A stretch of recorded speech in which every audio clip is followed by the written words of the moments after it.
Ever thought of investing in death? When you first hear this, it may sound strange and you may feel like the Grim Reaper from the grim adventures of Billy and Mandy. But it has been happening for the last 8 decades and it is known as the life settlement or a viatical settlement, and the industry is worth over $3.4 billion. Now people purchase life insurances to protect their family, business, or any other kind of asset that may require more money to sustain while they're gone. There are many people who purchase very expensive life insurance policies which they may not be able to afford after a point, or they may not have anyone to leave it to. The death benefit of these policies benefit none and they become valueless.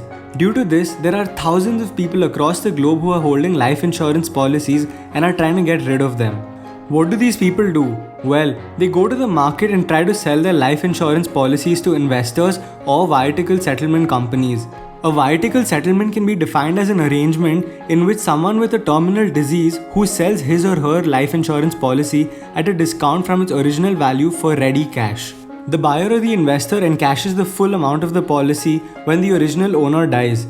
The difference between the cost price and the amount he receives is the profit that the buyer makes. This kind of a settlement is extremely risky because the rate of return is unknown, as it is impossible to know when someone will die. If you invest in a viatical settlement, you are speculating death. And because of the time value of money, the longer the person lives, the lower is the rate of return which the buyer gets. These life settlement companies hire actuaries who run data analysis on people's lives and see how long they'll live for.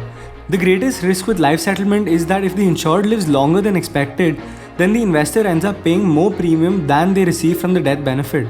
Let's take an example to understand this better.